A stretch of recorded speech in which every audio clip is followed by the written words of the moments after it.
रात के 8 बज चुके हैं और मैं हूं आप सभी का अपना शावेज़ मलिक और हाज़िर हूं आप लोगों के सामने फिर से एक क्राइम की कहानी को लेके, एक क्राइम की घटना को लेके। दोस्तों, जब से मैंने आप लोगों को क्राइम स्टोरीज़ सुनाना शुरू किया है तब से मैंने बहुत ज़्यादा दिल को दहला देने वाली कहानी आप लोगों को सुनाई है। लेकिन इसमें कुछ कहानियाँ ऐसी भी होती हैं जो मन को झकझोर देती हैं, कुछ कहानियाँ ऐसी भी होती हैं जो मन को बहुत ज़्यादा विचलित कर देती हैं। हालांकि लोग क्राइम स्टोरीज़ को सुनते हैं, सुनने के बाद में अपनी लाइफ में मगन हो जाते हैं, लेकिन इस बात पर गौर करना चाहिए कि इस तरीके के जो क्राइम हो रहे हैं उनके पीछे वजह क्या है और किस तरीके से इस तरीके के क्राइम कम हो सकते हैं। दोस्तों, आज की इस कहानी के अंदर मैं आप लोग को टोटल 2 कहानियाँ सुनाऊँगा और इन दोनों हुई कहानियों को जब मैंने पढ़ा, जब मैंने देखा तो मन को बहुत अफसोस भी हुआ। सोचा आप लोगों के साथ भी शेयर करना चाहिए। तो सबसे पहले पहली कहानी की बात करते हैं। और जो पहली कहानी दोस्तों मैं आप लोग को सुनाने वाला हूँ, इस कहानी की शुरुआत होती है मध्य प्रदेश से।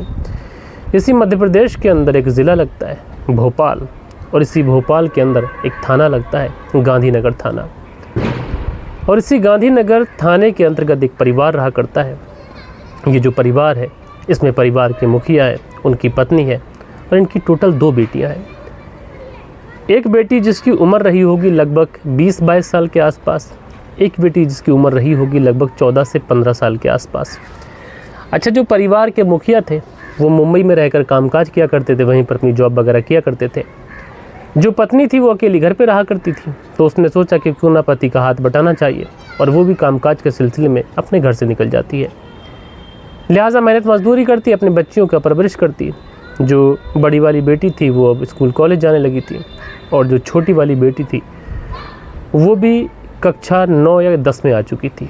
इस परिवार के लिए वैसे तो सब कुछ ठीक चल रहा था, सारी चीज़ें ओके थी, एकदम बढ़िया थी। अब दोस्तों, इस परिवार में वैसे तो सारी चीज़ें ठीक ही थी, मैं आप लोग को बता ही चुका हूँ। लेकिन जैसे जैसे वक्त गुजरता है तो इस परिवार की जो छोटी वाली बेटी थी, जो कक्षा 10 में ऑलमोस्ट आ चुकी थी, 14-15 साल के आसपास उसकी उम्र रही होगी, 9-10 में पढ़ रही थी। एक दिन वो बच्ची अपने स्कूल से आती है, तो स्कूल से आते समय वो काफ़ी ज़्यादा लेट हो जाती है। अब वो जब लेट होती है तो उसकी माँ इससे लेट होने के पीछे का रीज़न पूछती है कि बेटा क्यों लेट हो गए, और कई दिनों से मैं नोटिस कर रही हूँ कि तुम घर लेट ही आ रही हो। तो जो बेटियाँ होती है छोटी वाली, वो अपनी माँ के ऊपर चीखने चिल्लाने लगती है, अपनी माँ से ऊंची आवाज़ में बात करने लगती है। अब जब ये माँ देखती है तो उसको बड़ा अजीब सा लगता है कि ये बेटी किस तरीके का बिहेव दिखा रही है, उसने तो महज इतना ही पूछा था कि लेट कहाँ हो रही हो, क्या बात है। अब जो माँ थी वो अपनी बच्ची को सोच लेती है कि ये बदतमीज़ होती चली जा रही है। लिहाजा उसके बाद में ये माँ अपनी बेटी पर थोड़ी सी सख्ती दिखाती है, थोड़ा सा उसे डांट डपटती है, थोड़ा सा संस्कार सिखाने की कोशिश करती है। लेकिन ये जो बच्ची थी ये लगातार अपनी माँ के ऊपर चीख रही थी, लगातार चिल्ला रही थी, उससे डर नहीं रही थी, लगातार चिड़चिड़ी होती जा रही थी। और कहीं ना कहीं माँ को भी ये बातें बहुत ज़्यादा अजीब लग रही थी, क्योंकि दोस्तों माँ को इसलिए भी अजीब लग रहा था कि कई बार ये बच्ची हाथापाई पे उतर आई थी। अब कोई बच्ची जो पहले माँ से आंख दिखाने भर से डर जाती थी, लेकिन पिछले कुछ समय से ये बच्ची अपनी माँ के प्रति अपना बिहेव चेंज कर चुकी थी, उससे लड़ाई झगड़े पे उतारू थी। धीरे धीरे वक्त गुजरता रहता है, 3-4 महीने का जो सिलसिला था वो ऐसे ही चलता है। लिहाजा अंत में ये जो माँ होती है अपनी बच्ची के ऊपर और ज़्यादा सख्ती दिखाती है। जब और ज़्यादा सख्ती दिखाती है तो ये जो बिटिया होती है ये घर छोड़ के भाग जाती है। अब जब बिटिया घर छोड़ के भागती है तो माँ को बड़ा अजीब लगता है कि बिटिया कहाँ चली गई। उसके बाद में वो पुलिस थाने पहुँचती है। पुलिस थाने पहुँचने के बाद में सारी बात सिलसिलेवार तरीके से पुलिस को बताती है। उसके बाद पुलिस भी इस मामले को गंभीरता से लेती है, क्योंकि बिटिया छोटी ही थी, कहीं उसके साथ में कुछ गलत ना हो जाए। लिहाजा पुलिस वाले उस लड़की को ढूंढते हैं और अंततः आखिरकार पुलिस वाले उस लड़की को बरामद कर लेते हैं। अब जब पुलिस वाले इस लड़की को लेके आते हैं, उसके बाद में इस लड़की से कहते हैं कि बेटा घर चले जाओ। लेकिन जो लड़की होती है वो घर जाने के लिए तैयारी नहीं है। घर जाने की बात आ रही है तो परिवार वालों से झगड़ जा रही है, पुलिस से झगड़ जा रही है, लेकिन घर जाने के लिए तैयार नहीं है। अब पुलिस के जहन में कुछ और चीज़ें भी आती हैं। 15-16 साल की लड़की है, कहीं ऐसा तो नहीं किसी के बहकावे में आ गई हो, किसी के साथ में कोई प्रेम प्रसंग का मामला हो गया हो। तमाम चीज़ों पे पुलिस इन्वेस्टिगेट करती है, तमाम चीज़ों पे छानबीन करती है। लेकिन दोस्तों कोई भी ऐसी चीज़ आखिरकार पुलिस वालों को मिलती नहीं है कि ऐसा कुछ हो। उसके बाद में पुलिस वाले फैसला करते हैं कि चलो ठीक है, कोई चीज़ भी निकल के नहीं आ रही है तो एक बार इस लड़की की काउंसलिंग करवा लेते हैं, हो सकता है काउंसलिंग में कुछ चीज़ें निकल के आए।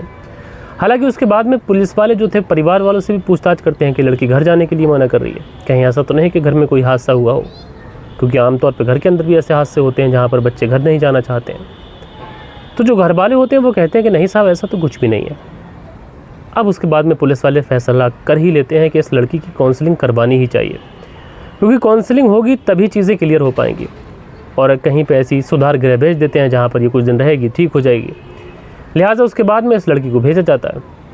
15-20 दिन इसकी काउंसलिंग कराई जाती है, और 15-20 दिन जब इसकी काउंसलिंग कराई जाती है तो ये लड़की खुद अपने मुंह से कबूलती है कि 14-15 साल की उम्र में उसे शराब, नशा और गांजे की कुछ इस कदर लत लग चुकी है कि अब वो इसके बिना रह ही नहीं सकती। अब जैसे ही जो काउंसलिंग वाले लोग थे जो काउंसलिंग कर रहे थे वो चीज़ें सुनते हैं तो बड़ा एक तक से असमंजस में पड़ जाते हैं कि ये लड़की क्या कह रही है, क्योंकि मध्य प्रदेश के जिस इलाके में ये रह रही है वहाँ पर तो नशे की कोई हवा ही नहीं है। एक नॉर्मल से परिवार की लड़की है, स्कूल जाती है, स्कूल से घर आती है, तो ऐसे में उसको कैसे ये लत लग गई।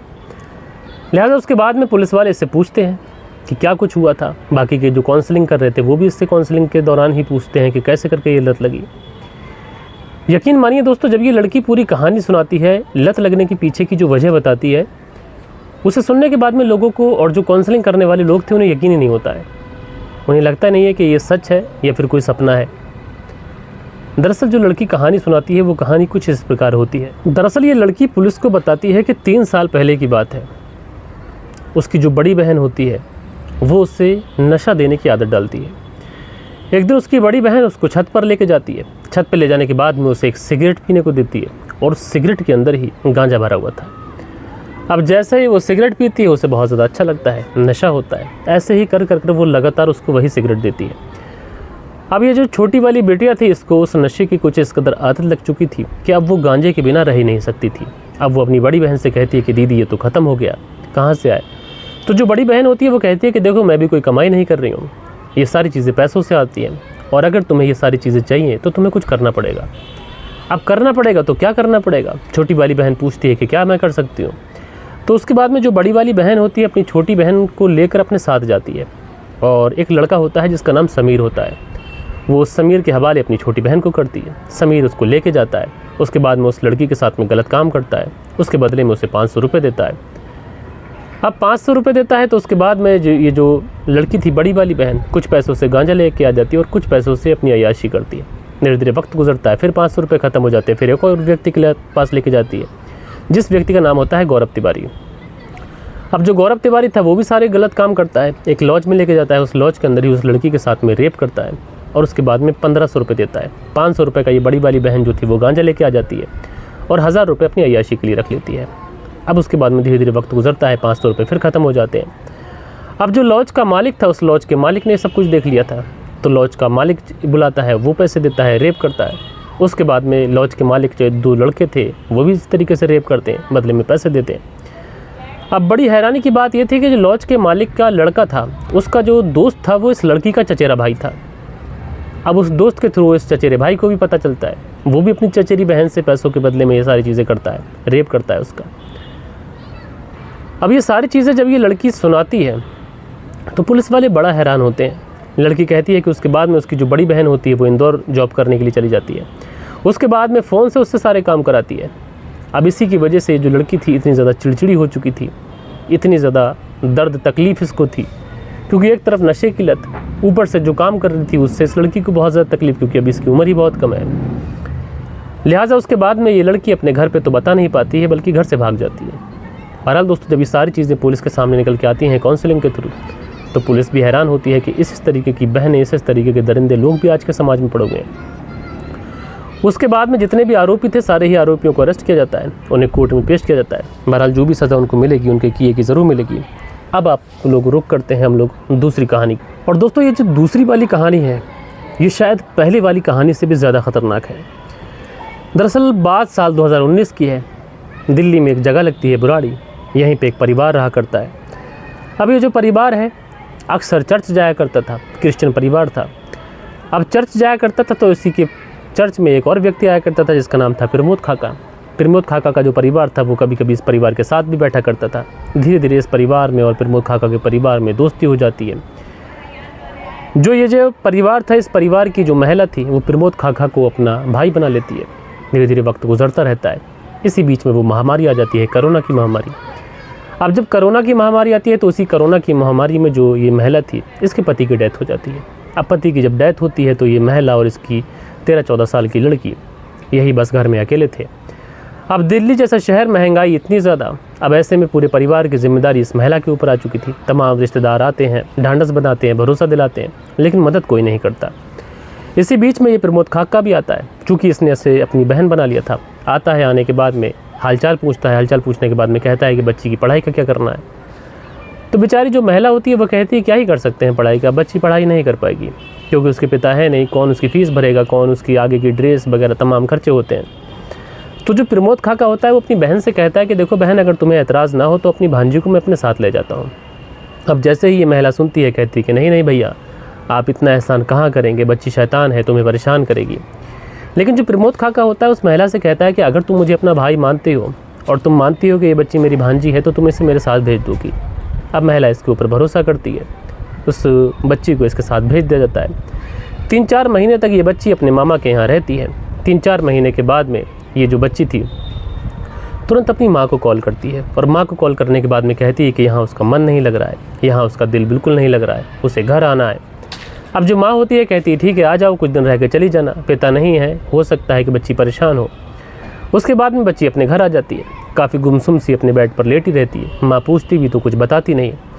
लेकिन अब इस बच्ची की तबीयत ख़राब होने लगी थी, इस बच्ची को दौरे पड़ने लगे थे। अब धीरे धीरे दौरे पड़े तो महिला ने डॉक्टर को दिखाया। अब इस बच्ची को पैनिक अटैक आने लगे थे, लिहाजा ये महिला कुछ पैसों का इंतज़ाम करती है। पैसों का इंतज़ाम करने के बाद में अच्छे हॉस्पिटल में दिखाती है। वहाँ के जो डॉक्टर्स वगैरह होते हैं देखते हैं तो मामला बिल्कुल अलग, क्योंकि जिस तरीके की जो पैनिक अटैक आ रहे थे शायद डॉक्टरों ने इससे पहले इस तरीके की चीज़ें देखी नहीं थी। इसलिए डॉक्टर फैसला करते हैं कि इस बच्ची का काउंसलिंग कराना चाहिए। लिहाजा उसके बाद में इस बच्ची की काउंसलिंग कराई जाती है। जब काउंसलिंग कराई जाती है तो पता चलता है इस बच्ची का ऑपरेशन कराया गया था, यानी ये बच्ची गर्भवती थी और उसके बाद में इसका ऑपरेशन करवाया गया था। बच्ची बताती है कि जो उसके मामा थे जब उसे लेके गए थे और जब भी उनकी पत्नी घर पे नहीं हुआ करती थी सीमा, तो वो मामा अक्सर उस बच्ची के साथ में रेप किया करते थे। इस बीच में बच्ची गर्भवती हो जाती है। अब बच्ची लगातार अपने मामा से कहती उसके पेट में तकलीफ़ है, उसका पेट बढ़ता चला जा रहा है। मामा कुछ सुनता नहीं तो उसके बाद में फ़ैसला करती है कि क्यों ना मामा की पत्नी सीमा को बताऊं। अब जब सीमा को बताती है तो सीमा एक महिला थी, उसे सुनना चाहिए था, लेकिन सीमा यहाँ पर अपने पति का पक्ष लेती है। पति का पक्ष लेती है, अपने बच्चे को एक मेडिकल पे भेजती है, वहाँ से कुछ इस तरीके का गर्भपात करने की कुछ टैबलेट्स, कुछ कैप्सूल मंगाती है और वो देती है इस बच्ची को, जिसकी वजह से इसका गर्भपात होता है। उस तकलीफ़ से, उन सारे चीज़ों की वजह से बच्ची इतनी ज़्यादा टूट चुकी थी कि इस बच्ची को पैनिक अटैक आने लगे थे। बहरहाल दोस्तों, पुलिस ने सीमा, उसके पति जिनका नाम था प्रमोद खाका, इनको और उनके बेटे को गिरफ्तार करती है और पॉक्सो एक्ट के तहत इन पर केस चलाया जाता है। लेकिन दोस्तों, इन दोनों कहानियों के अंदर आप लोगों ने देखा कि एक कहानी के अंदर एक बहन अपनी बहन का इस तरीके से कराती है और दूसरी कहानी के अंदर एक बनाया हुआ रिश्ता जिसमें एक महिला जो होती है भरोसा करती है और अपनी बच्ची को भेज देती है। दोस्तों, दूसरी वाली कहानी से मैं आप लोगों को यही कहना चाहूँगा कि आप लोगों को खाने को अगर कुछ नहीं है या ज़िंदगी में किसी को भी नहीं है, मैं भी अपने आप को इसी में रखता हूँ, तो भूखे सो जाओ, फाका कर लो, लेकिन किसी के इंसान के ऊपर भरोसा मत करो, क्योंकि यहाँ पर आज के समाज में मुफ्त में कुछ नहीं मिलता और अगर मुफ्त में कुछ मिलता है तो उसकी बड़ी कीमत चुकानी पड़ती है। तो दोस्तों, आप लोग इन दोनों ही स्टोरी के बारे में जो भी सोचते हो अपनी राय नीचे कमेंट्स बॉक्स में ज़रूर से ज़रूर दीजिएगा। आप लोगों के कल के दिन कुछ कमेंट्स थे, वक्त होता है कि आप लोगों के कमेंट्स पढ़ लिए जाए। दोस्तों, कल के दिन जो कमेंट्स आए थे इसमें एमडी जमाल लिखते हैं, शाविज भाई ये स्टोरी दिल को झकझोर करके रख दी, आंखों में आंसू आ गए, क्या ही बताएं दरिंदों को जो मासूम सी लड़की के साथ में क्या किया और सब कुछ बर्बाद कर दिया। तो एमडी जमाल जी मेरे भाई बहुत बहुत शुक्रिया आपका। पीके शर्मा लिखते हैं वेरी नाइस स्टोरी सर जी, तो पीके शर्मा जी मेरे भाई शुक्रिया आपका। सचिन चौधरी जी कमेंट्स करते हैं, खान अकील हैं लिखते हैं अस्सलाम वालेकुम शाविज जी नाइस स्टोरी, तो खान अकील जी वालेकुम सलाम, आपका शुक्रिया कि आपने कमेंट्स किया। मोहम्मद रियाज लिखते हैं गुड स्टोरी, मनदीप वर्मा की पत्नी हैं लिखती हैं नमस्कार सर जी नाइस स्टोरी, मनदीप वर्मा प्रादीप वर्मा जलंधर पंजाब से सुनती हैं, तो बहन नमस्कार, आपका बहुत बहुत शुक्रिया। ये चौधरी जी कमेंट्स करते हैं मेरे भाई, आपका बहुत बहुत शुक्रिया। उसके बाद में नरगिस बानो हैं लिखते हैं बहुत ही दुखद घटना है, नरगिस बानो जी मेरी बहन आपका शुक्रिया। शाहबुद्दीन जी कमेंट्स करते हैं, आपका बहुत बहुत शुक्रिया। सुरेंद्र शर्मा लिखते हैं नमस्कार मलिक भाई साहब, सुरेंद्र कुमार श्री विजयनगर राजस्थान से सुनते हैं, तो भैया नमस्कार, आपका बहुत बहुत शुक्रिया। उसके बाद में सोहनलाल सेतिया लिखते हैं नमस्कार जी, तो भैया नमस्कार, कैसे हैं आप। मीना जी नमस्ते लिखती हैं, तो बहन नमस्ते, कैसी हैं आप। उसके बाद में राधेश्याम शर्मा लिखते हैं, राधेश्याम शर्मा सिरसी जयपुर राजस्थान से सुनते हैं, और आपने कहानी कैसे सुना दी, आपको नहीं सुनानी चाहिए थी ये कहानी, बहुत सारे लोग फरमाइश कर रहे थे इस वजह से सुनानी पड़ी। हैदर सरकार हैं लिखते हैं भाई धर्मस्थला की अपडेट सुनाइए। तो धर्मस्थला की अपडेट कुछ होगी तो मैं ज़रूर सुनाऊंगा। उमा शंकर लिखते हैं, शाविज भाई क्यों डरे, ज़िंदगी में क्या होगा, कुछ नहीं होगा तो तजुर्बा होगा, आपको कामयाबी ज़रूर मिलेगी, मुझे आपकी वॉइस अच्छी लगती है। तो उमा शंकर जी मेरे भाई आपका बहुत बहुत शुक्रिया। प्रियंका सिंह लिखते हैं, मुझे तो सुनते हुए भी रोना आ गया। प्रियंका सिंह जी शुक्रिया बहन आपका। माजिद अंसारी लिखते हैं, अस्सलाम वालेकुम भाई। तो माजिद अंसारी जी वालेकुम सलाम मेरे भाई, शुक्रिया आपका। प्रियंका सिंह लिखते हैं, भैया ये कहानी बहुत दुखी थी, जितनी कहानी सुनाई उसमें सबसे ज़्यादा खतरनाक थी ये कहानी। तो बहन आपका शुक्रिया। मोहम्मद रियाज लिखते हैं, बहुत बहुत दुखद स्टोरी है, इसके बाद कुछ नहीं बोल सकते, शुक्रिया आपका। उसके बाद में इरफान सलमानी है, लिखते हैं, भाई मैं आपकी कहानी को सऊदी अरबिया से सुनता हूँ, यहाँ कानून में गलत तो गलत, चाहे नाबालिग हो या बालिग। तो शुक्रिया आपका। सुनील त्यागी हैं, लिखते हैं, इस कहानी को आपसे ही सुनना चाहते हैं, वह सुनील त्यागी शाना बुलंदशहर से। तो मेरे भाई शुक्रिया आपका। इरफान सलमानी हैं, लिखते हैं, भाई ये नाबालिग वाले में भी कड़ी सज़ा होनी चाहिए। तो मेरे भाई आपने अपनी राय दी, अपना मशवरा दिया, शुक्रिया। शरीन शर्मा लिखते हैं, शाविज भाई दरिंदे दुनिया के हर कोने में मिलते हैं। जी भाई। फरजाना सिद्दीकी प्यारा सा कमेंट करती हैं, लिखती हैं, इससे हैवानियत की हद कहते हैं, शुक्रिया आपका। जाहिद हैं, बहुत दिनों के बाद में कमेंट्स करते हैं, लिखते हैं, तेरे जैसे नमूने को सर कौन कहता है, नाम बता। तो जाहिद जी भाई आप जो सोच रखते हो वो आपकी अपनी सोच है, मैं क्या ही कहूँ आपसे, बस क्या ही कहा जाए। शाकिब फरहान जी अपना प्यारा सा कमेंट्स करते हैं, बहुत बहुत शुक्रिया। सो दोस्तों ये कुछ प्यारे से बेहतरीन से कमेंट्स आए थे जो कल के दिन आप लोगों ने किए थे। आशा करता हूँ कि आज की जो कहानी है ये आप लोगों को ज़रूर से ज़रूर पसंद आई होगी। कहानी पसंद आई हो तो एक लाइक करिएगा, दोस्तों और मित्रों के साथ में ज़रूर से ज़रूर शेयर करिएगा। बाकी दोस्तों मिलता हूँ मैं आप लोगों से कल के दिन किसी और स्टोरी के साथ में। जब तक के लिए अपना ख्याल रखें, देश का ख्याल रखें। और जाहिद जी अगर आपको हम नमूने लगते हैं तो आप हमारे चैनल पर विज़िट ना करें तो ही अच्छा है।